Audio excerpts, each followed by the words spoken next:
Gracias, Ana.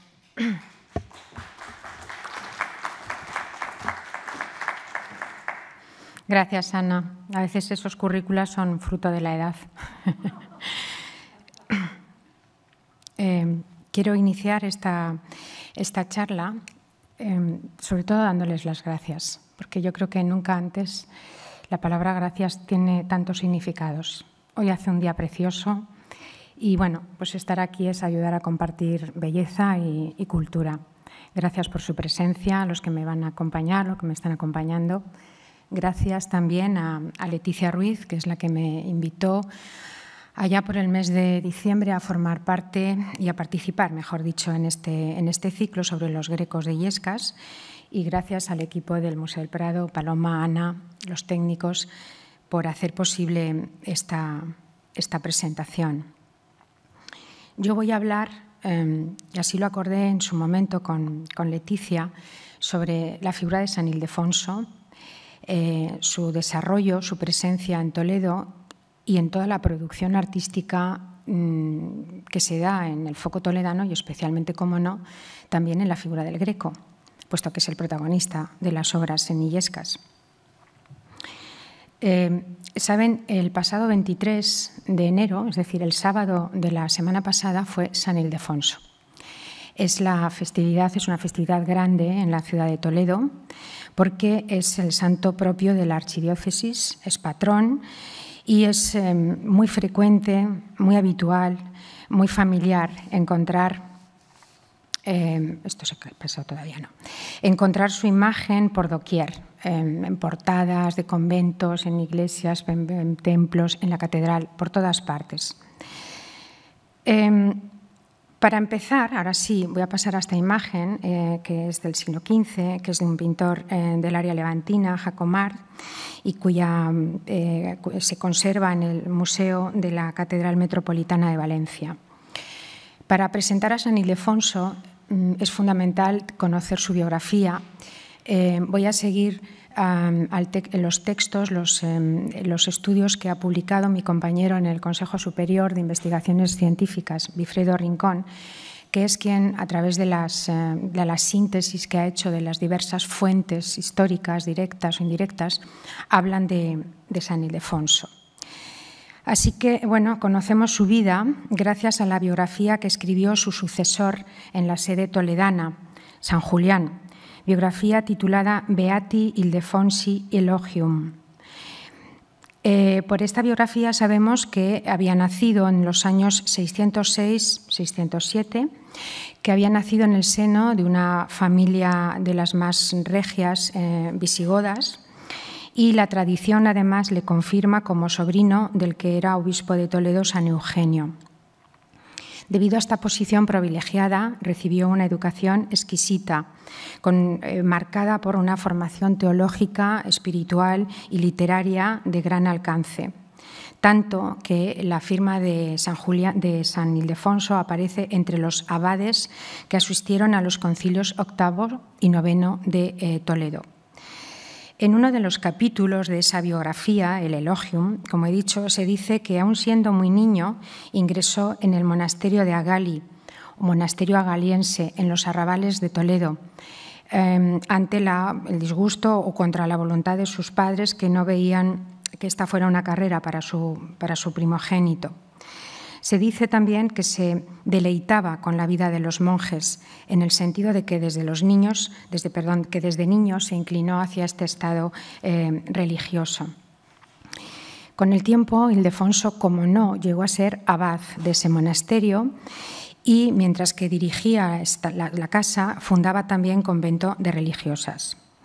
Pero hete aquí que en el año 657 muere el entonces titular de la sede toledana, Eugenio, y es elegido sucesor para ocupar esa sede en el año 657.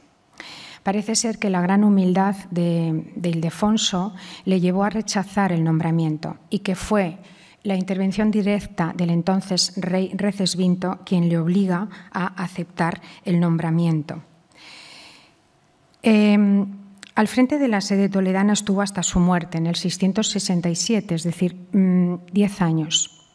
Durante esos 10 años desarrolló una ingente labor catequética, doctrinal, pedagógica, enriqueciendo la liturgia también con toda una serie de preces, oraciones que venía de las liturgias bizantina y orientales.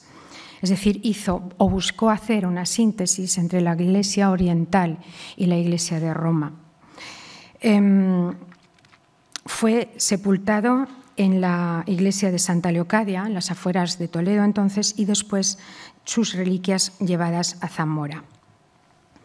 Fíjense, estamos hablando del siglo VII, así que debido a la lejanía en el tiempo en que vivió, por supuesto, no hay ejemplos visuales de cómo era su rostro, es decir, de cómo era la vera efigie de Ildefonso.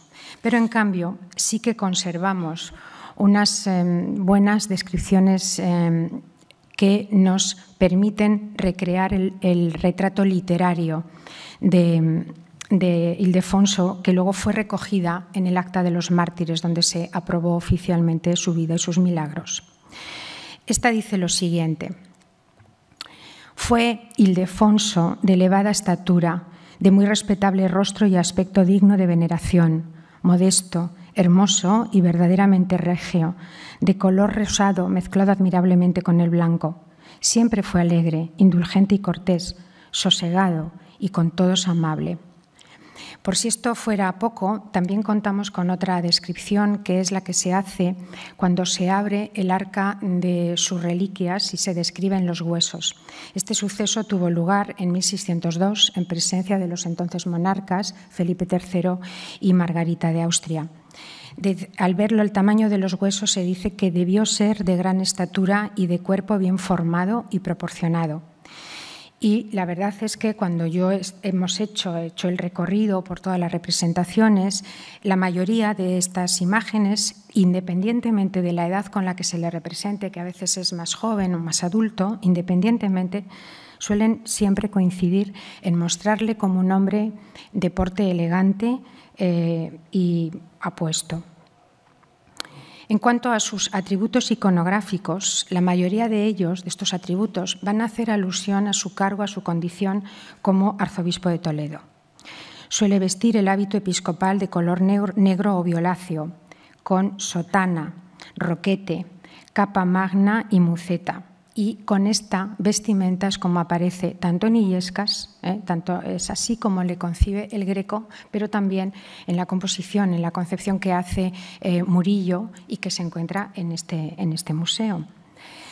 A esta vestimenta se le suman otros atributos, como puede ser, vuelvo otra vez a Jacomar, por supuesto la mitra, el anillo, el palio sobre su pecho, la cruz pectoral y el báculo. El báculo a veces con un solo travesaño o con dos, según sea el báculo patriarcal o el sencillo. Junto con ello suele aparecer con la sotana o casulla que le impone la Virgen en el milagro más conocido de su hagiografía. Esta casulla o sotana puede ser roja o negra y debajo de ella siempre lleva el alba, la estola, el cíngulo y a veces, rematando toda la indumentaria, lleva una capa pluvial. En realidad, son todos los elementos, como he dicho, a su condición de arzobispo, en concreto de arzobispo de Toledo. El atributo más importante que distingue a San Ildefonso o que le da un valor añadido es que lleva el libro. Es verdad que la imagen de Jacomar no lo recoge, pero en casi todas las que vamos a ver a posteriori y especialmente con el Greco, lleva el libro. El libro, abierto o cerrado en la mesa o en la mano, es la alusión a sus numerosos escritos, a toda su labor de estudioso y particularmente es la alusión a la referencia al tratado más importante que escribe en su vida, que es el que hace en defensa de la virginidad de María y que lleva por título De Perpetua Virginitate, la obra más importante conocida de Ildefonso. No es la única, pero sí la más importante. Teniendo en cuenta la defensa a ultranza que hace de la virginidad de María, suele aparecer junto a él un lirio, una azucena o cualquier flor de color blanco que siempre simbolizan esa pureza o esa virginidad. En cuanto a su condición de hombre erudito y sabio, también se refuerza en ocasiones porque suele llevar a los pies, aparecen más libros, en ocasiones en alusión a las herejías que venció o a las herejías contra las que combatió, en una iconografía muy parecida a la que Pedro Berruguete concibió en el convento de Santo Tomás de Ávila cuando narra la vida de Santo Domingo de Guzmán y el combate que hace de la herejía albigense. Esta pieza que ponemos ahora, proveniente de Ávila, se encuentra también en este museo. En cuanto a las escenas ilustrativas, las más ilustrativas con las que se identifica a San Ildefonso y que marcan su vida y que recorremos y encontramos por doquier son básicamente dos. La imposición de la casulla, como he dicho, por parte de la Virgen, y la aparición de Santa Leocadia a San Ildefonso, es decir, uno de estos encuentros místicos que abundan en nuestra religión, ¿no? En cuanto a los ejemplos, vamos a empezar entonces por los dos hechos, cómo se conciben, cómo se representan, cómo se desarrollan y luego cómo los aborda el Greco. En cuanto a la imposición de la casulla, aquí pongo tres ejemplos pictóricos, Pantoja de la Cruz, Murillo, que ya le hemos visto, y un Velázquez, que pueden identificar enseguida, es de una fecha del 1622-23, que acaba de pasar por Toledo, que ha conocido la obra del Greco y que evidentemente tiene muchas resonancias grequianas. Bueno, la imposición de la casulla es el suceso que ennoblece a la sede toledana, porque es el único caso en toda España en el que la Virgen en persona desciende a la catedral, baja y le hace un regalo, le da una reliquia, en este caso le impone una casulla a su titular. Como he comentado anteriormente, el texto más... Bueno, y esto lo hace la Virgen en agradecimiento a esa defensa cerrada que hace San Ildefonso de su pureza.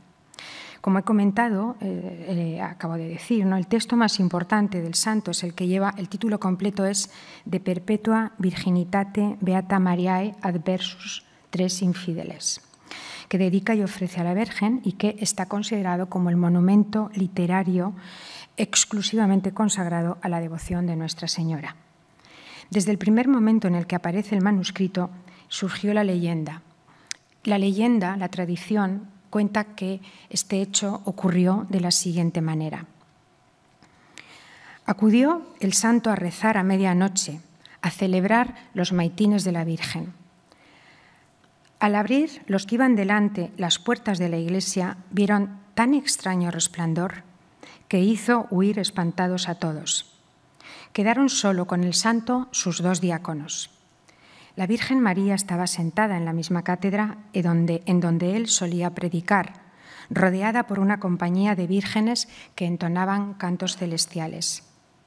Ella misma le hizo señas de que se acercara y, fijando sus ojos misericordiosos en Ildefonso, le dijo: «Ven, querido siervo, recibe de mi mano este pequeño don que te traigo de los tesoros de mi hijo para que lo uses en el día de mi festividad». Diciendo esto, le vistió una casulla y, como ya no quedaba más que hacer en la tierra, se volvió al cielo, quedando su capellán cuanto más ensalzado, más humilde. La primera narración de este suceso fue recogida por Cixila. Cixila es el sucesor, el arzobispo toledano que ocupa la sede, no es sucesor de Ildefonso, perdón, es un poquito posterior, ocupa la sede en los años centrales del siglo VIII, pero recoge esta tradición y la deja por escrito. Así que esta escena fue creída tan firmemente que el Concilio de Toledo instituyó una fiesta propia en el calendario litúrgico local para guardar así memoria perpetua. Está también recogida en muchísimos libros antiguos del mundo, también de la Iglesia Oriental, pasó a integrarse como lectura en la liturgia. Gonzalo de Berceo, en el siglo XIII, también la incluye en los milagros de Nuestra Señora. Sin embargo, no es hasta 1658 cuando se reconoce oficialmente y se transcribe oficialmente en el Acta Santorum.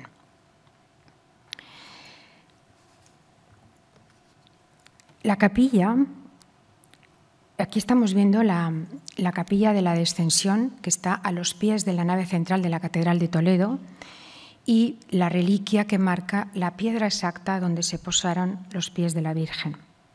Así que, como pueden ver, la dimensión que adquiere este hecho milagroso, sucedida en plena Hispania Gotorum, esa Hispania cristiana anterior a la invasión musulmana, ha sido decisiva para la catedral, para Toledo. Incluso con la dominación musulmana, los árabes, al convertir la basílica cristiana en mezquita, respetaron escrupulosamente este lugar, no lo arrasaron, no lo taparon, lo dejaron a la vista, dejando bien marcada la descensión y la piedra allí situada, porque entendieron que se trataba efectivamente de un espacio sagrado relacionado con la Virgen, a quien, no olvidemos, también venera el Corán. No es, pues, esta leyenda una mera leyenda que tanto costó erradicar luego en la España de Trento, ¿no? No era una mera leyenda, estaba contrastada, fue un hecho histórico. Como hecho fiable, entonces fue reproducido y así pasó a la tradición de los fieles con base firme y enseguida dio lugar a numerosísimas imágenes, ya que es, sin duda, el suceso más importante de toda la iconografía del santo, siendo una de las primeras manifestaciones, por ejemplo, es la del manuscrito que se conserva en la Biblioteca Nacional de Madrid. En Toledo, la tradición e importancia religiosa de la aparición de la Virgen María en su basílica, el altar, todo el relieve del altar de la Capilla de la Descensión está labrado por Felipe Bigarni y su hijo Gregorio Pardo, es decir, es una obra magistral y realmente de una delicadeza preciosa, ¿no? En el sentido más literal. Como digo, la aparición es tan importante, es tan fuerte esta tradición, que a partir del siglo XV se va a convertir en el escudo o en el emblema heráldico de la catedral de la Santa Iglesia Catedral Primada de Toledo, quedando en desuso el tradicional jarrón de azucenas que lucen todas las catedrales. Su representación está también fuera de la catedral, por doquier. Les pongo solamente un ejemplo. La bellísima Puerta del Sol en la calle Armas, bajo o cobijado por ese arco apuntado, está el tondo donde volvemos a ver el relieve de la imposición de la casulla. Y si volvemos a entrar en la catedral, sería innumerable la cantidad de capillas, retablos, pinturas, relieves, dibujos en los que se reproduce. Por un repaso, por ejemplo, no puedo enumerarlas todas, pero aquí tenemos en la Puerta del Perdón, finales del XIV, comienzos del XV, la imposición de la casulla. En la propia catedral, en los museos, la obra de Carlos Araceni, pintado en 1613, o en la maravillosa bóveda de la sacristía que pinta Lucas Jordán en 1692. Vuelve a aparecer este milagro. 1692. En este caso, el Cabildo lo que quiere es ya conmemorar de una forma oficial que el milagro ha sido reconocido y que va a ser difundido a través de este acta de los mártires. Es obvio, por tanto, que la devoción a San Ildefonso va íntimamente vinculada a la virginidad de María y a la idea de la descensión de María, ¿no? De todos estos ejemplos, yo siento debilidad por el que Juan de Borgoña incluye en la sala capitular de Toledo. Ya sé que ahora estamos perimetrados y que no se puede ir, pero en el año 19 se inició la restauración, la recuperación cromática y la restauración en general tanto de la arquitectura de la sala capitular como del artesonado como de las pinturas murales de Juan de Borgoña. Se midió el grado de la luz, del dorado, para que no se comiera las pinturas y ha quedado algo que merece la pena ir y que casi les invoco a que lo hagan en cuanto esta situación nos lo permita.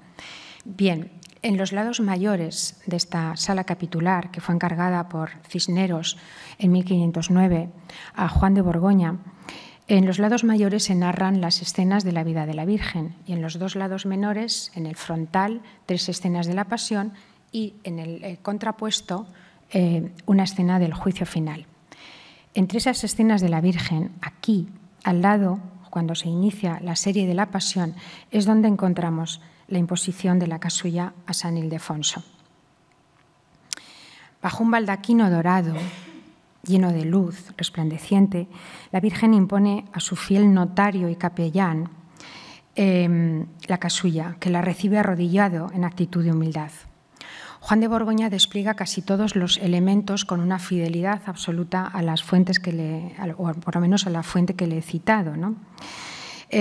Así vemos el coro de ángeles entonando los cantos, las santas que le acompañan en el cortejo, entre ellas distinguimos a Santa Catalina o la propia Santa Leocadia, que le ayuda a colocarse bien la casulla. Detrás de la magnífica tapia, esos árboles, ese vergel, sugieren precisamente el paraíso y contrasta con la filigrana del baldaquino, cuya arquitectura, a mí al menos, que la he visto tantas veces, me recuerda muchísimo al núcleo esencial, al núcleo central de la custodia de Toledo, que ya en esos años se estaba labrando, que había encargado Cisneros y que luego terminará Enrique de Arfe. La imposición de la casulla es, por tanto, como pueden ver, con mucho y con gran ventaja, el suceso, el milagro que marca la iconografía de nuestro Ildefonso. Pero no es el único. A mucha distancia, en cuanto a intensidad e importancia se refiere, los artistas también difundieron el otro hecho, ¿no? El encuentro entre Ildefonso y Santa Leocadia, episodio que es conocido como la aparición de Santa Leocadia a San Ildefonso. Estos dos son dos ejemplos que se encuentran en Madrid, este en el Hospital del Niño Jesús y este aquí en el Prado, ¿vale? A grandes rasgos, la historia ensalza la figura de Santa Leocadia, una niña apenas que sufrió martirio durante las persecuciones más duras cuando Toledo estaba bajo el Imperio Romano, en tiempos de Diocleciano y Maximiano, concretamente en el siglo IV después de Cristo. Fue sepultada en secreto en una pequeña ermita que con el tiempo se convirtió en esa basílica donde se celebraron muchos de los concilios de la España visigoda y tan importantes para la liturgia en Toledo visigodo. En uno de esos concilios, ante la presencia del rey Recesvinto y todo su séquito, ante la presencia de San Ildefonso y el resto del clero, se produce una oración. Ildefonso parece ser, San Ildefonso se para ante una lápida donde la tradición decía que estaba enterrada la santa.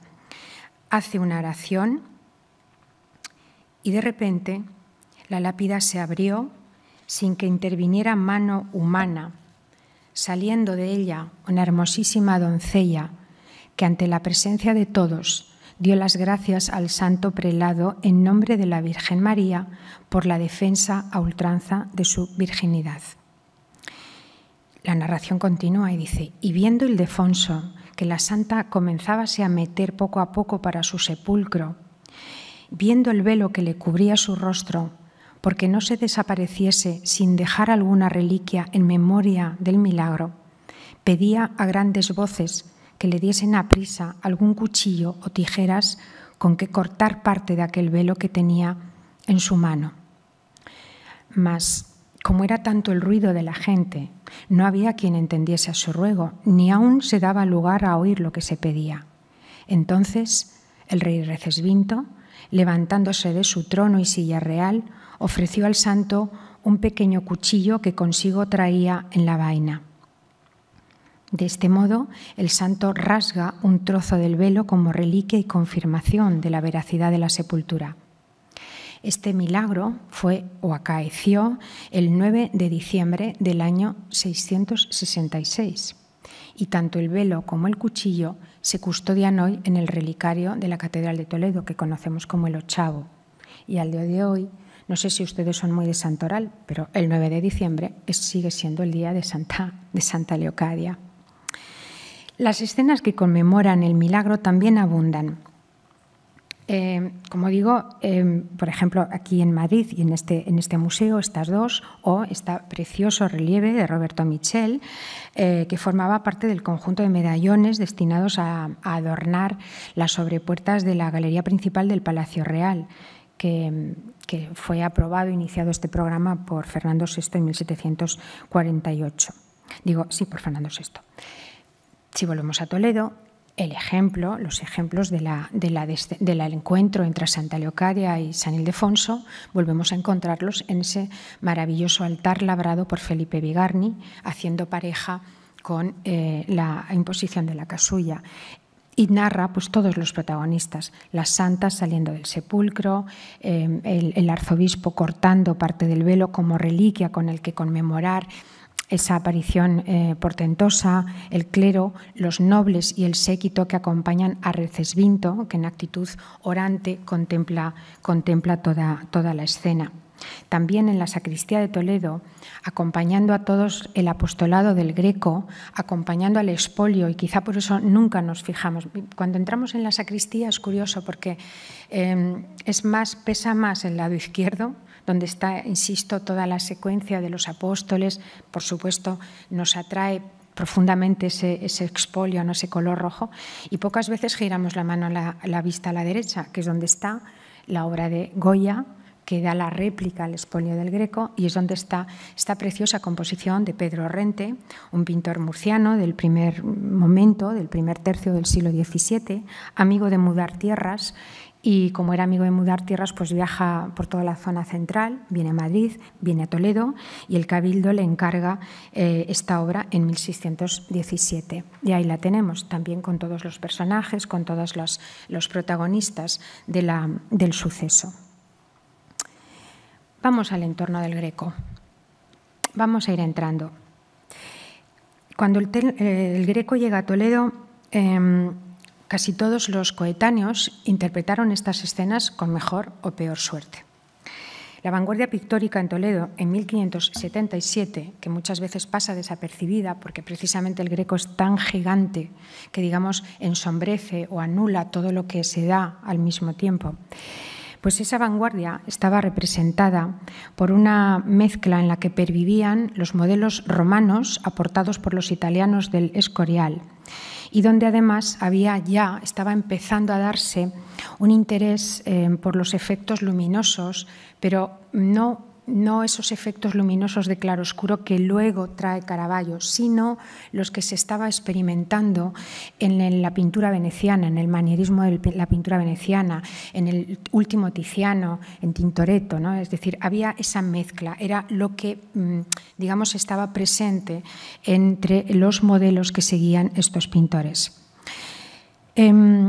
Estos, por tanto, habían asumido y desarrollaban un arte que remitía al romanismo escurialense y flamenco, porque no olvidemos que la fuente para la composición de todas sus obras eran los grabados, muchos de ellos muy comunes a todos y además de origen flamenco.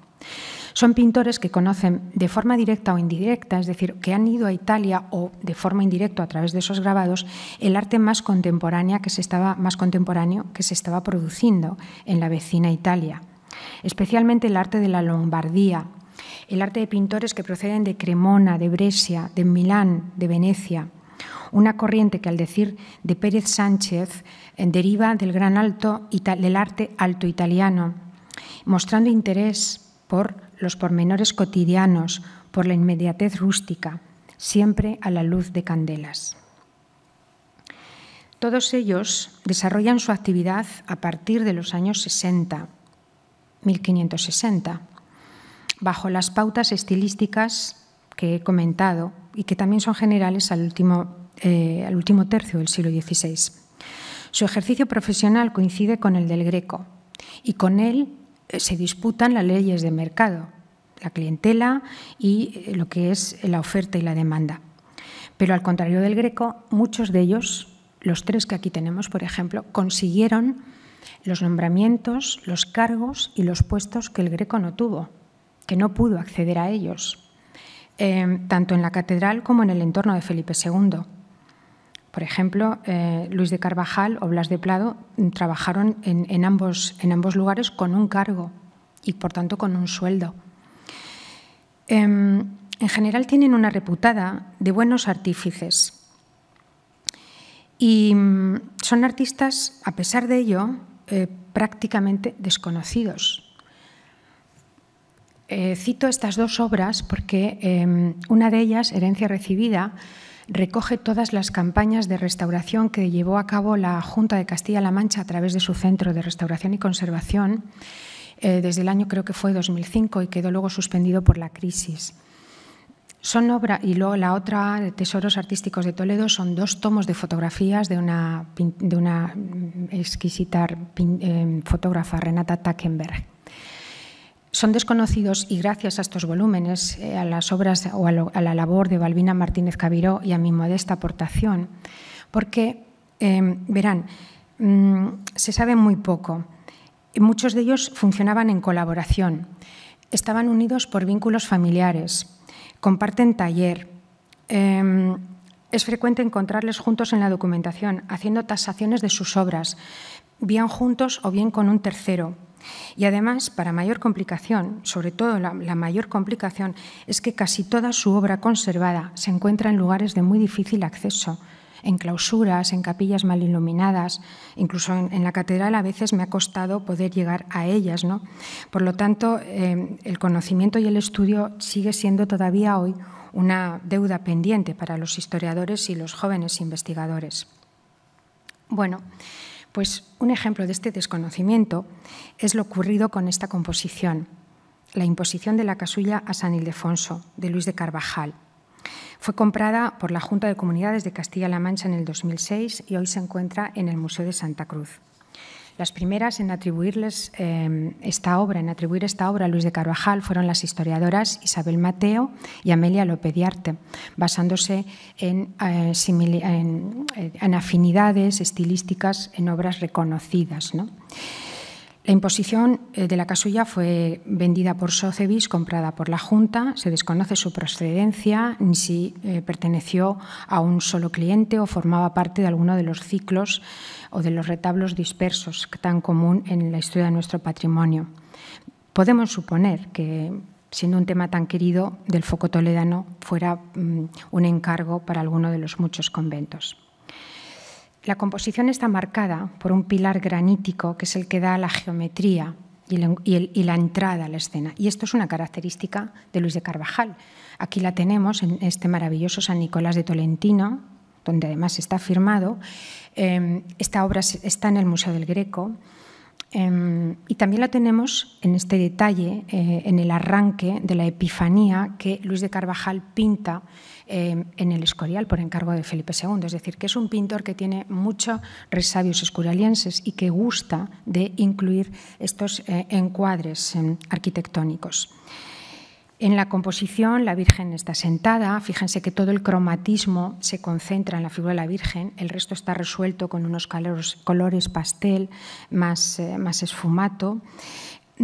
Y les he puesto en el primer plano este maravilloso objeto porque me recuerda lo que acabo de leerles de Pérez Sánchez, es decir, el foco toledano en estos momentos está muy atento a estos pormenores que anuncian el nacimiento del bodegón barroco. De hecho, el foco donde surge el bodegón barroco es Toledo.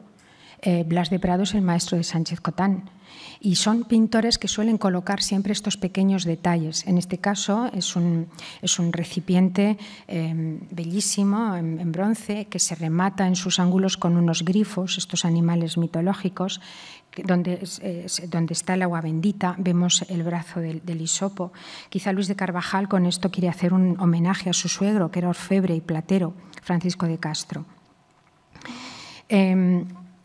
Hay muchas influencias también de pintores, como he dicho, pues, en los rostros de los ángeles, en ese esfumato, de pintores italianos.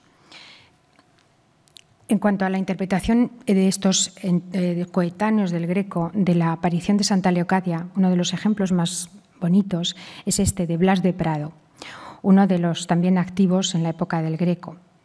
Blas de Prado es, a juzgar por Post o Ceán, uno de los pintores más estimables de su tiempo, discípulo de Correa de Vivar y de Francisco de Comontes. Está recogido siempre en una amplísima historiografía Fíjense, desde Butrón, Carducho, Pacheco, Giuseppe Martínez, Palomino, Pons, Ceán, todos absolutamente destacan su buen hacer y les sitúan a la altura, al mismo nivel de calidad que El Greco, Ribalta y Sánchez Coello. Destacan de Blas de Prado, sobre todo, 3 hechos: su habilidad como retratista, su faceta como embajador de Felipe II ante Marruecos, donde acudió porque el sultán de Marruecos le pide a Felipe II un retratista para hacer un retrato de su hija y le manda a Blas de Prado. Y finalmente la genialidad fue en ser el primer pintor de bodegones, confirmado por haber sido el maestro de Juan Sánchez Cotán, el gran bodegonista español. Con permiso de Zurbarán. Gómez Menor le atribuyó un viaje a Italia, que no está documentado, pero en todo caso es verdad que en la obra de Blas de Prado se notan el contacto, las huellas de los grandes artistas de la vanguardia, desde Rafael, Correggio, Andrea del Sarto, Fra Bartolomeo, Giulio Romano. Como pintor ha dejado composiciones magníficas. En el Museo del Prado está la célebre Virgen de Villegas, pintada en 1589, destinada a la capilla funeraria de Alonso de Villegas, canónigo en la Catedral de Toledo. Fíjense cómo sobre unas gradas está la Virgen con el niño en un trono, tras ella, en una actitud melancólica, San José, pero vamos a fijarnos en este primer plano, donde aparece San Juan Evangelista, anciano, extraño porque San Juan Evangelista casi siempre es un joven, el propio Alonso de Villegas y detrás de él, custodiándole, protegiéndole, San Ildefonso, el patrón de la catedral de la que es clérigo Alonso de Villegas. Está, por supuesto, en una disposición de orante, como es habitual desde el mundo medieval. Alonso de Villegas es una figura interesantísima dentro de la literatura espiritual de la Contrarreforma, porque fue autor del primer gran Flor Santorum, es decir, de la primera gran hagiografía que se publica a raíz del Concilio de Trento, que limpia la historia de los santos de leyendas, de transmisión oral, todo eso que el mundo protestante había denunciado de los cultos, del culto católico, ¿no? Pero la obra más singular, o por lo menos más cercana al Greco, en Blas de Prado es la que he citado, la aparición de Santa Leocadia a San Ildefonso y al rey Recaredo. Es Pérez Sánchez quien estableció estas relaciones estilísticas entre ambos. Está fechada, como ven aquí, en 1592. Está encargada por el capellán Alonso Paz para su capilla en la Colegial de Santa María de Talavera de la Reina, donde se encuentra hoy en día. En ella reconocemos toda la escena tal como la hemos narrado, pero querría marcar aquí, ya conocemos la historia, los elementos grequianos. Fíjense en esta figura, porque a mí me recuerda mucho al sayón que está preparando la madera en el expolio para los clavos de Cristo, ¿no? Fíjense también en todas las cabezas y perfiles que rodean a San Ildefonso. En la sutileza, en el esfumato, en la pincelada suelta de los velos, de las telas, del pelo, de los pelos de la barba, y ya propio de Blas de Prado en la capacidad para el retrato, como no. También, que no se me olvide, el encuadre arquitectónico que, como no, recuerda a los que el Greco incluye en las escenas de la expulsión de los mercaderes. Perdón. Bueno, y mientras tanto, ¿qué está haciendo el Greco? Voy a sorprenderles un poco.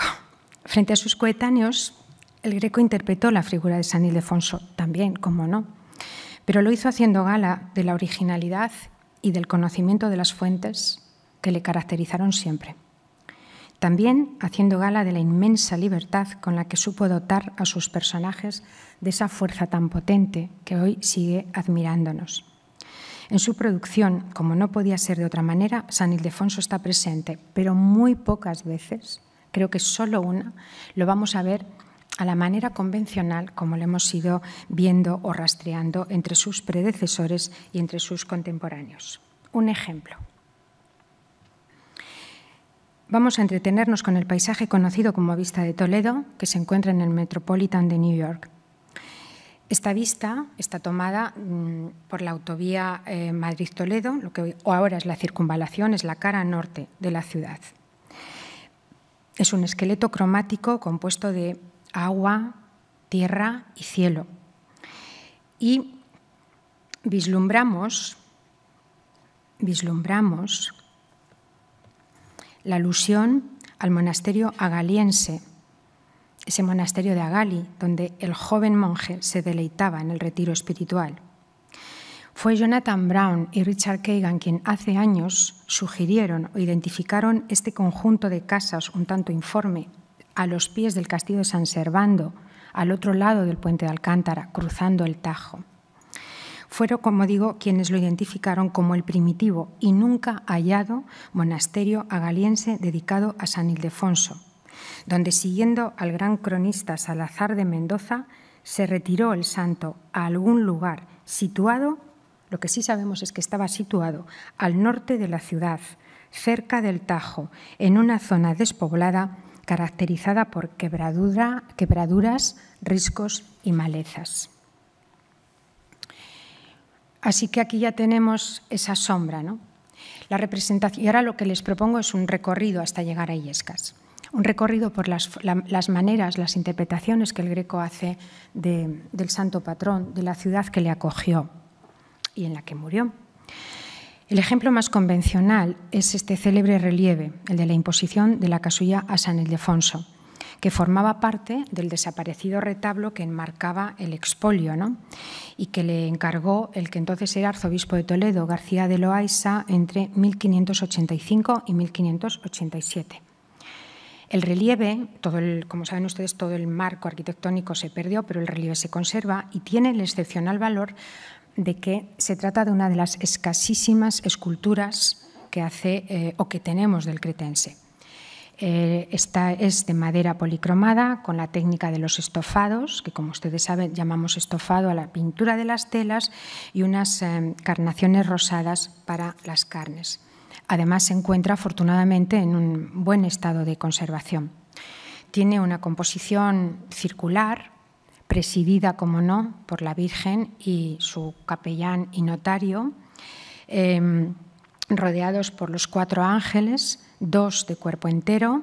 Uno de ellos ayuda a la colocación de la casulla, el otro sostiene la mitra, mientras que los 2 del último plano actúan como oficiantes y solo vemos el busto. Ildefonso aparece realizando un escorzo muy valiente, en actitud orante y absolutamente humilde, recibiendo esa túnica y lleva, en este caso, lleva dalmática. La Virgen, por su parte, se la entrega con inmensa dulzura y ven cómo se apoya sobre este tono de cabecitas. Otra escena relacionada con la casulla con la imposición de la casulla es la que vemos en la vista y plano de Toledo, conservado en el Museo del Greco, realizada, como saben, entre 1608 y 1614. Esta magnífica veduta, el Greco, o esta magnífica vista de Toledo, el Greco introdujo en ella 3 visiones de Toledo. 3. La Toledo o la ciudad moderna, la ciudad mitológica y la ciudad celestial. La referencia a la ciudad moderna es la inclusión del joven que sostiene un magnífico y detallado plano, el más antiguo de la ciudad que se conoce.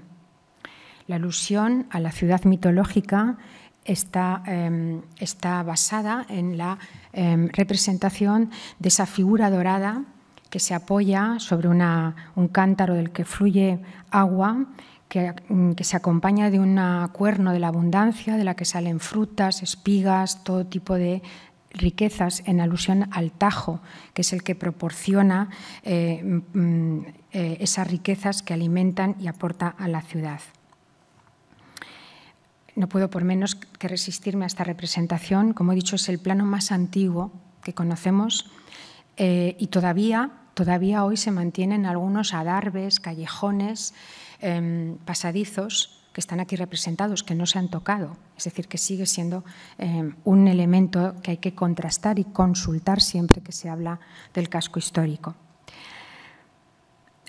Pero a mí, y dada la charla que estamos teniendo, en la que me interesa es especialmente la parte superior, donde aparece esa Toledo celestial o ese guiño a la Toledo celestial, ya que es donde la Virgen desciende hacia la ciudad para imponer esa casulla a su fiel capellán, haciendo ese guiño al milagro que es el privilegio de la sede episcopal.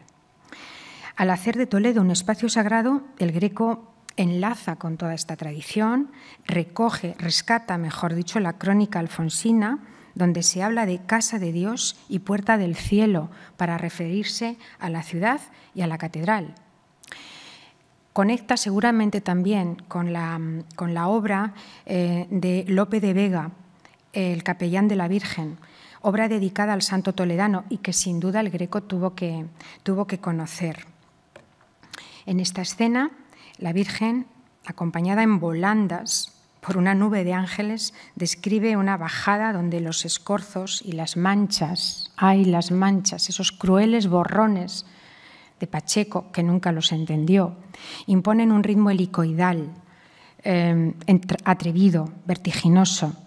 Nada que ver con la quietud que la pintura hasta ahora nos ha mostrado esta escena.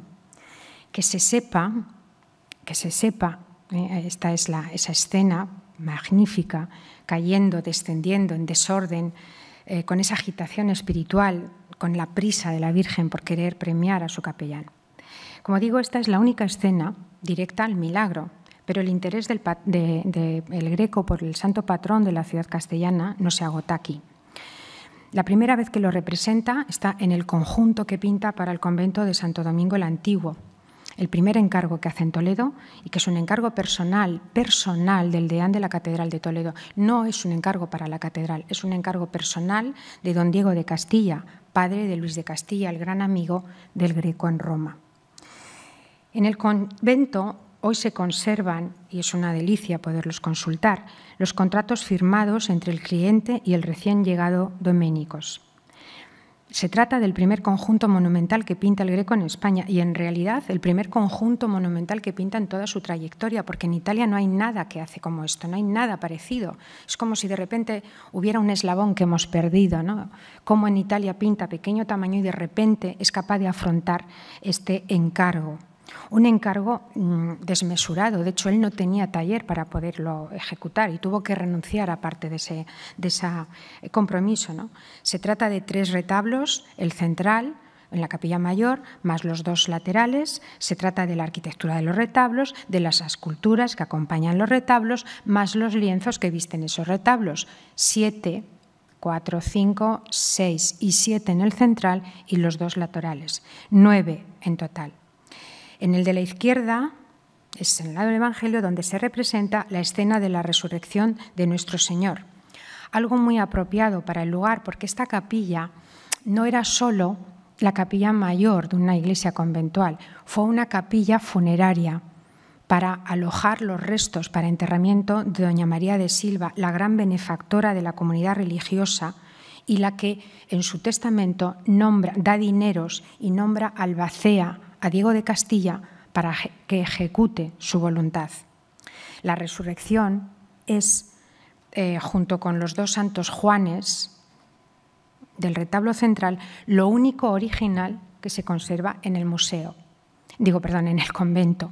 El resto de lo que están viendo son copias, porque las obras originales se vendieron, se sacaron, se dispersaron a lo largo del siglo XIX y la última obra que salió a la colección Botín en los años 60 fue la de la adoración de los pastores. En cuanto a la escena de la resurrección, es la promesa de la vida eterna. Es algo lógico en un espacio funerario, ¿no? Es una especie de gran belleza y de muchos recuerdos miguelangelescos. Pero me quiero fijar otra vez en este personaje. En la parte inferior izquierda, de medio busto, nuevamente está San Ildefonso, joven, contemplando la escena como si estuviera fuera, como si fuera una visión, pero también y al mismo tiempo como si participara en ella. Lleva vestimenta blanca, vestidura blanca, que era el color de las misas de difuntos en el siglo XVI.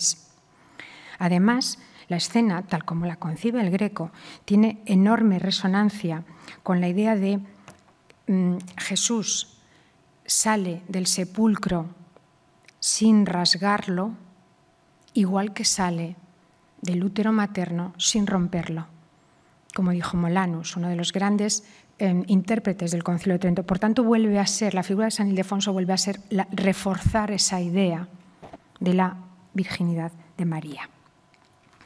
Una interpretación distinta, que también marca esta trayectoria que les estoy presentando, es la que realiza para la Capilla Ovalle de Toledo. La Capilla Ovalle está en la iglesia de San Vicente, que hoy es un sitio de copas, un círculo de arte, está desacralizada. Las tres obras que la representaban, que formaban el conjunto, está la pieza central, que es esta maravillosa Virgen de Ovalle, que para mí es la favorita, una de mis obras favoritas del Greco, está en el Museo de Santa Cruz, mientras que San Pedro y San Ildefonso están en Patrimonio Nacional. Esta vez San Ildefonso, lo ven, está de cuerpo entero, es mucho más anciano, bueno, no es un anciano, pero desde luego es mucho más maduro, es enjuto, con ese canon propio de la producción grequiana que marca toda su obra a partir de 1600, cuando su pintura empieza a dar ese giro espectacular hacia una visión mucho más subjetiva, más distorsionada, más emocional, ¿no? La Capilla Ovalle había sido un encargo que al Greco le llega un poco de rebote, no es él el elegido en primera instancia. Es un encargo de una rica viuda toledana que decide en 1606 hacer la capilla funeraria para su esposo. Y que, como he dicho, se componía de tres piezas: la Virgen, San Pedro, en honor a su difunto marido, que se llamaba Pedro, y San Ildefonso. En la parte superior se remataba con esta espectral visitación de la Virgen a su prima Santa Isabel. Bien, en este San Ildefonso le vemos revestido con el alba y la casulla. En este punto, la casulla, toda esa vestimenta, es una auténtica delicia, la atención al labrado de las ropas, algo que sin duda el Greco ya había ensayado en el entierro del señor de Orgaz y que sin duda había aprendido de Sánchez Coello a su paso por el Escorial, porque el Greco no traía esta tradición, esto es una tradición muy hispana, ¿no? Luce como atributos, vuelvo a San Ildefonso, los que ya hemos ido mencionando: la mitra, el báculo y el palio en la mano izquierda, el libro abierto en la derecha hacia la que dirige su mirada. Es una concepción de la santidad en solitario, solemne, noble, acorde a los postulados que el Concilio de Trento pedía para la representación de las imágenes sagradas. ¿Y qué pedía? Pues que fueran legibles, directas, identificables rápidamente. Y en efecto, aquí no hay nada que entretenga. Bajo un horizonte muy bajo y sobre ese cielo típicamente grequiano, el santo adquiere trazas de gigante, ¿no? El canon que aquí desarrolla es el mismo que luego también hace o que está haciendo al mismo tiempo en el San Bernardino, en la Capilla de San José o San Ildefonso. Este tipo de composiciones o en este tipo de concepciones, el Greco se está haciendo eco de uno de los capítulos más queridos por el manierismo, que es el de las proporciones, el del canon humano. La recomendación era: dad a vuestras formas humanas cabezas pequeñas y largos miembros, y así tendrán la elegancia requerida. Esta es una cita que saco de uno de los textos más manejados y más utilizados del manierismo, firmado por Raffaello Borghini, titulado El reposo y editado en 1584. Las dos imágenes laterales, como he dicho, se conservan en Patrimonio Nacional, concretamente en el Escorial, pero el Museo de Santa Cruz tiene en depósito dos réplicas, dos versiones del momento, procedentes de la parroquia de San Nicolás de Bari. Bueno, y así llegamos a Illescas, que a lo mejor ya tienen ganas. El Hospital de la Misericordia y Beneficencia de Illescas, conocido más vulgarmente como Hospital de la Caridad, cuyo ciclo, que ahora se expone en este museo, fue presentado por mi colega Leticia Ruiz la semana pasada. Es para esta institución para la que crea la figura más original de todas las que se han visto del santo. En estos momentos la web del Prado lo describe a la perfección. Dice: Es el primero de los lienzos realizados por el Greco para el santuario de Nuestra Señora de la Caridad y en el que representa a San Ildefonso hacia 1600.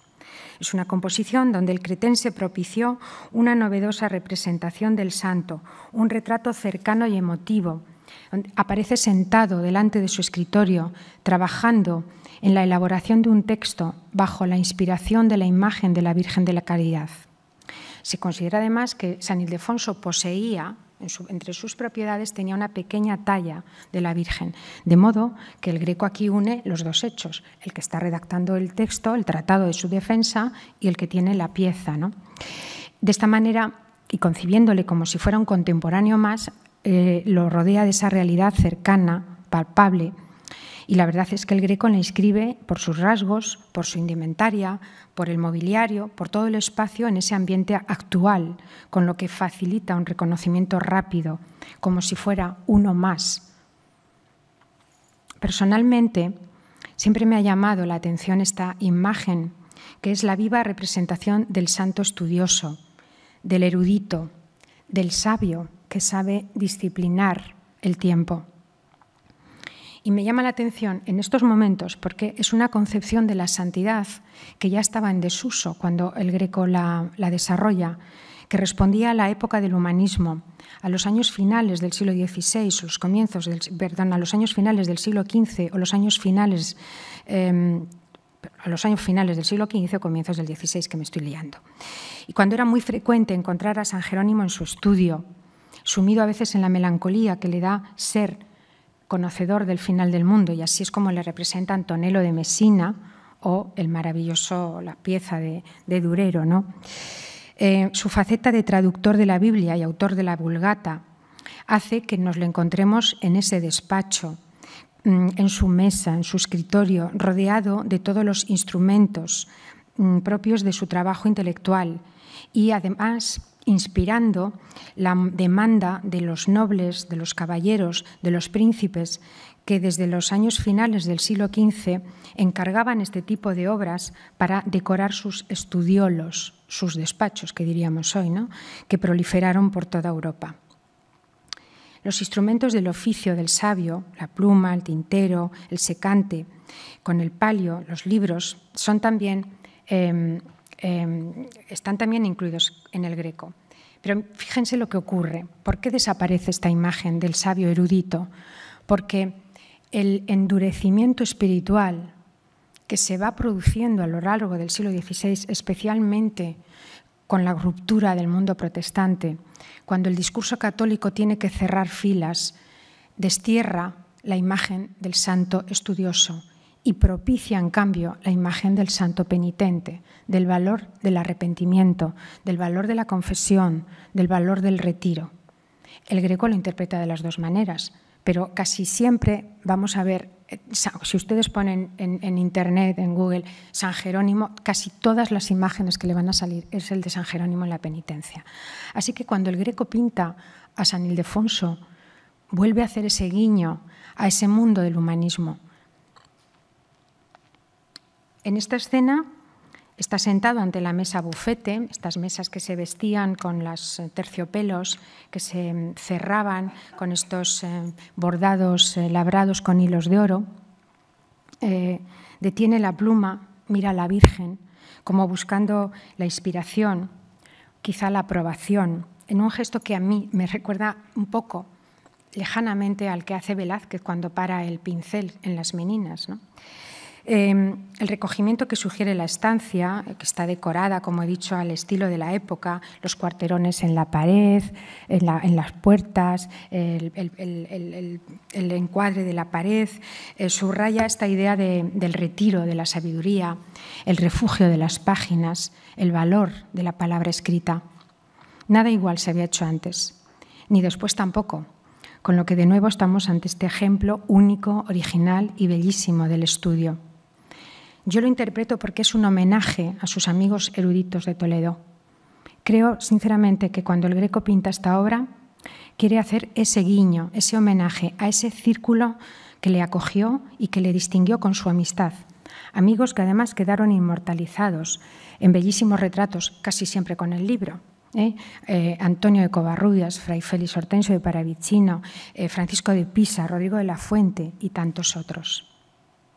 Si además vamos a la técnica, encontramos a un Greco otra vez, de ese toque suelto, lleno de matices, de técnica fluida, con un cromatismo exquisito, con esos blancos tan peculiares y tan característicos del Greco.